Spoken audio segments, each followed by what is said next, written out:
been on so many terrifying expeditions and through so many terrifying life experiences.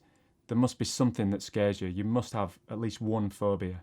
Well, I got born with a couple of phobias, as they're called, one of which in South Africa, every morning before school, I used to draw my mummy's curtains in her bedroom and say goodbye. One morning, a South African spider dropped down my pajamas and bit me, and ever since then I've been scared. But when, as I told you, I joined the Arab army in the desert, I can remember being there only a week, and they're looking at me, all these 30 soldiers who are going to rely on my decisions for their lives for the next 2.5 years. They're looking at me to see if they respect me. They're not frightened of the spiders. They're camel spiders. They're huge. They 8 inches across with eyes and mandibles. One of them came onto my leg as I was sitting in front of the fire with the goat meat and the tea and all 30 Arabs looking at me, their new boss. And I was scared stiff. I knew that in normal circumstances I would scream and hit it, but I knew that they revere such things. So I put a frozen grin on, and it went away without biting me. And over the next 2.5 years, they were in my sleeping bag, they were all over the place. They never hurt you, so I lost that phobia gradually in a non-confrontational way. But I had another much worse one, which was vertigo. I could do things at night, climbing things like buildings at school by night, but if I could see a drop below me, I'd just freeze.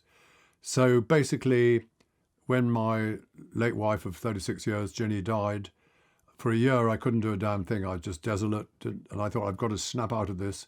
And I thought, well, what's meaningful is to break vertigo. So I thought, Everest, that's what you think if you've got vertigo. Yeah. So I tried Everest. I failed, got a heart attack the first time on the Tibet side. I then was told by my charity, I raised money for charities, I got 2.2 million for the failure. They said, try again on the other side, it's easier, the Nepal side. Tried again on that side, and again on the last night, 28,500 feet up, nearly on the top, we ran into 3 bodies being buried at a place called the Buttress. It's about 5 hours walk from the top. And I wimped out. Marie Curie said, look, do it again with a really good Sherpa, and even if you don't get to the top, the British will, because you will by then be an old age pensioner, they will give you £5 or whatever for Marie Curie. So I thought, yeah, I might as well have a go. This Sherpa, Tundu, sadly died last year of an avalanche. Tundu was brilliant. He didn't just treat me as a tourist, as a Sherpa. He watched me and he saw what I was doing wrong. And he said, what you're doing, particularly when you get near the top, is you're trying to keep up with your guide. Don't try and keep up with me. Stop when you want to stop.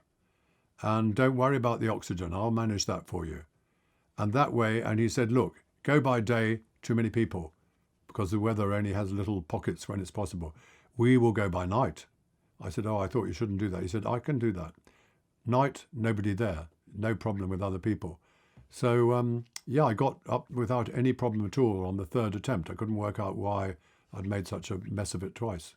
The trouble was that after 3 goes on Everest and finally reaching the top, my British guide, Kenton Cool, the top Everest guide that exists, said, so you lost your vertigo, did you, Ran? I hadn't lost the vertigo because on Everest I never saw a drop. You look down and there's a white shoulder, not a black drop. So 3 times without having vertigo.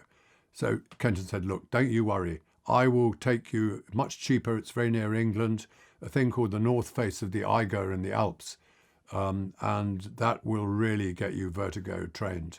And I will lead you up there. Me and Ian Parnell, his co-guide, took 3 days and nights on this 6,000-foot pretty vertical face, camping on little tiny ledges on the cliff. And at the top, got to the top, I realized that whenever I could see these 2 wonderful guys, the vertigo went. As soon as they were out of sight, it came back.